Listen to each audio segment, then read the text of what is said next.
प्रभु यीशु मसीह के नाम में आपको अनुग्रह, शांति और आशीष मिले। एक स्त्री थी जो अपने काफ़ी कम उम्र में उसको एक बीमारी लग गई और टर्मिनल इलनेस थी, यानी कैंसर ही जैसी बीमारी थी। और डॉक्टरों ने फिर उसको ये कह दिया कि उसके पास बस 3 महीने हैं जीने के लिए। और ऐसा लगता है कि उसका विवाह नहीं हुआ था और माता पिता भी अब दुनिया में नहीं थे। और बहुत समझदारी से उसने इस बात को लिया, क्योंकि इसके जीवन में कुछ ऐसी बातें हुई थी जिसके कारण इसने जीवन और जीवन के बाद के जीवन को गंभीरता से लिया था। तो उसने सोचा कि मैं सब बातें ठीक ठीक करके तैयारी करके मैं इस दुनिया से जाऊंगी। और बहुत परिपक्वता से उसने सब बातों को हैंडल किया। ये प्रभु यीशु की विश्वासिनी थी। तो जिस प्रार्थना सभा में ये जाया करती थी, वहाँ के परमेश्वर के दास को उसने अपने घर बुलाया ताकि अपने आखिरी इच्छाओं को, आखिरी निवेदनों को बता सके। तो उस बहन ने उस परमेश्वर के दास को बताया कि जब उसकी फ्यूनरल सर्विस होगी, यानी जो आखिरी क्रियाक्रम होगा, और फिर बक्से में उसकी देह दफनाई जाएगी, उस समय जो सभा होती है, उस सभा में कौन से गीत गाए जाए, उसने अपनी इच्छा बताई। उसने अपनी ये भी इच्छा बताई कि बाइबल से कौन सा हिस्सा पढ़ा जाए और किस वस्त्र में उसको तैयार करके उसको बक्से में रखा जाए और फिर दफनाया जाए। और उसने सब बातों को बड़ा क्रम अनुसार नोट डाउन करके उस परमेश्वर के दास को बताया। और वो जब जा रहे थे तो एकदम से उस बहन ने उस दास को बताया कि भाई, एक और चीज़ बाकी है।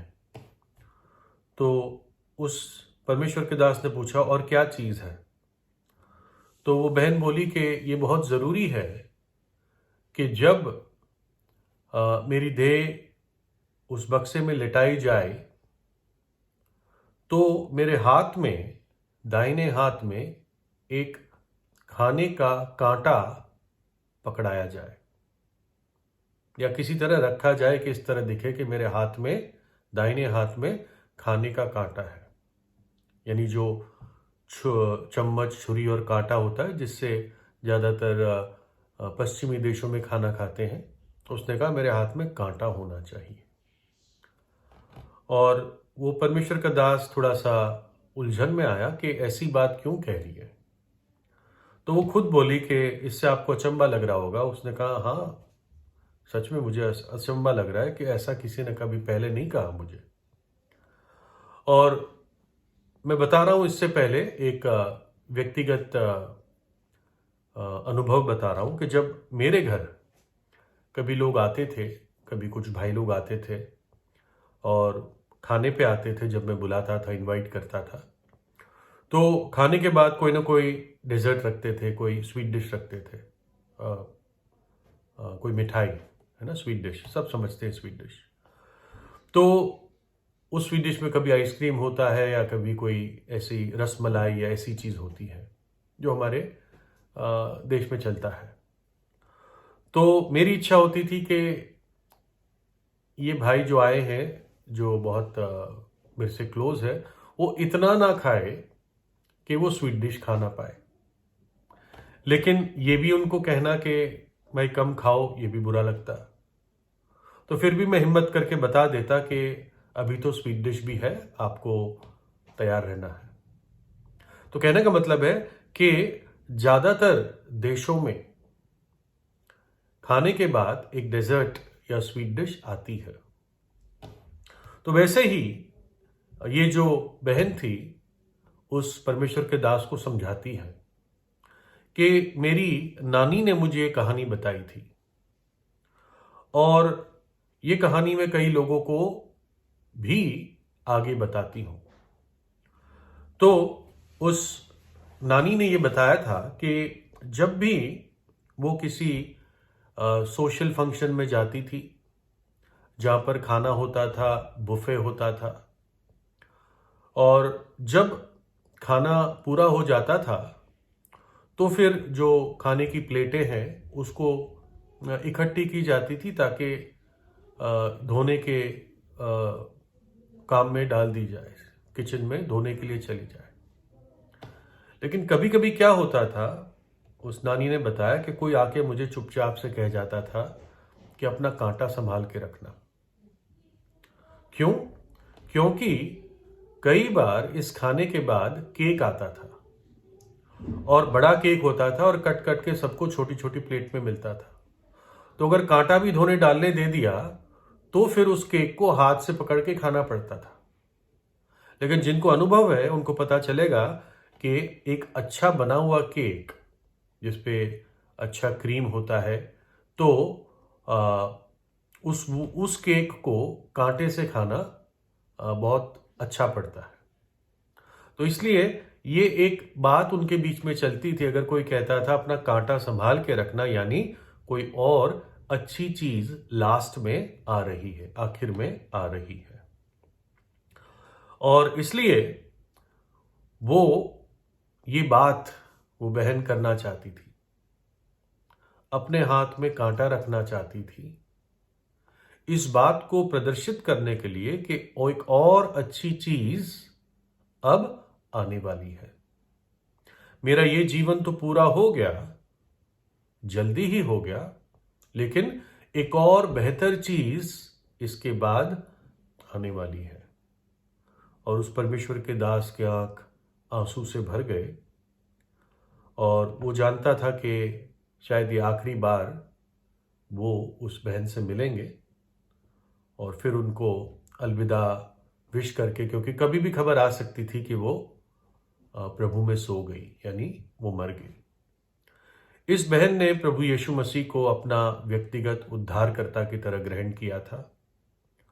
उसने अद्भुत आनंद और शांति प्रभु यीशु से अपने जीवन में पाई थी, अपनी बीमारी में भी, अपने दुखों में भी। और जब उसके पता चला कि करीब 3 महीने या उससे भी कम उसके पास समय है, तो उसकी शांति भंग नहीं हुई, लेकिन वो एक और आशा से इंतजार करने लगी। उस परमेश्वर के दास को कहा, मेरे दाहिने हाथ में खाने का एक कांटा पकड़ाया जाए, कि अच्छी चीज आने वाली है, मीठी चीज आने वाली है। उस बहन ने प्रभु यीशु के प्रेम को अनुभव किया था, इस बात को समझा था और विश्वास किया था कि कैसे सृष्टिकर्ता ने, प्रभु यीशु ने एक पापी से प्रेम किया, एक पापिन से प्रेम किया, और उसके लिए अपनी जान कलवरी के क्रूस पर दे दी, और वो तीसरे दिन जी उठा। उसका लहू हमारे पापों की क्षमा और प्रायश्चित के लिए बहाया गया। और अब इस आशा में वो सोने जा रही थी कि अब मैं अपने प्रभु से मिलूंगी, जिस प्रभु ने मुझे इतना अद्भुत प्रेम किया, और जिस प्रभु से अब मैं प्रेम करती हूं, मैं अब उसको मिलूंगी। जो मीठी चीज है वो आने वाली है, जो अनंत जीवन है, जो उद्धार है, जो अनंत काल की शांति है, जो अनंत काल की महिमा है, वो अब भी आने वाली है, और उसमें मैं प्रवेश करूंगी। उसका हृदय आशा और आभार से भरा हुआ था कि मैं मेरे प्रभु की महिमित उपस्थिति में प्रवेश करूंगी। जैसे एक परमेश्वर के दास ने कहा था, प्रेरित पौलुस ने, मेरे कूच का समय आ पहुंचा है, मैं अच्छी कुश्ती लड़ चुका हूं, मैंने अपनी दौड़ पूरी कर ली है, मैंने विश्वास की रखवाली की है, भविष्य में मेरे लिए धार्मिकता का वो मुकुट रखा हुआ है। ये परमेश्वर का दास कहता है, मेरे लिए एक मुकुट रखा हुआ है, धार्मिकता का मुकुट, जो प्रभु यीशु स्वयं देगा मुझे।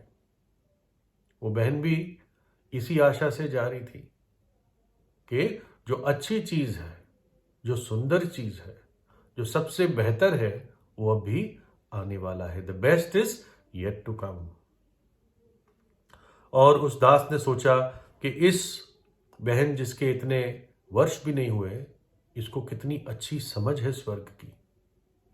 इससे दुगने उम्र के लोग भी इन बातों को समझ नहीं पाते। और फिर वो दिन आया, वो सडनली एक दिन प्रभु के पास चली गई, उसकी देह रह गई और बाकी स्त्रियों ने उसकी देह को तैयार किया। जो वस्त्र उसने कहा था उसमें उसको सजाया, बक्से में रखा गया। और फिर जिस हॉल में उसको रखा था, जब लोग शोक के लिए आए और उस सभा के लिए आए, उसके आखिरी क्रियाक्रम के लिए आए, तो ये प्रथा होती है कि लोग उस बक्से में एक बार देखते हैं उस व्यक्ति को जो प्रभु के पास चला गया है।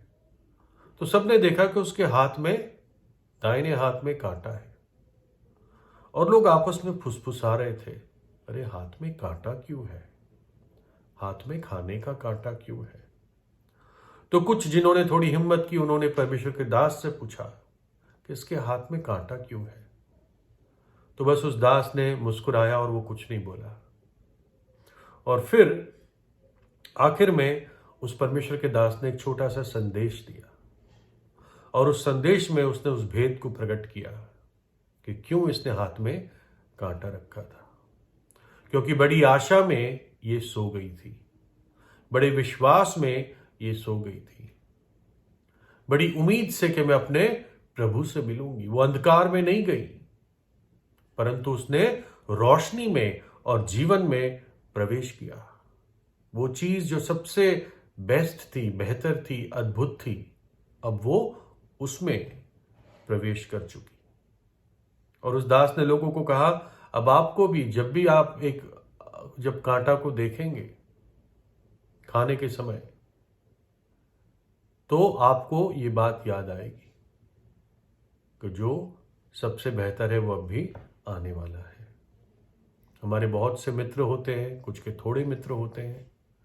मित्र प्रेम करते हैं, हमारी चिंता करते हैं, है ना। लेकिन अगर आप उनको जो सबसे बेहतर है, जो आने वाला है, ना बताएं, तो उससे क्या लाभ होगा।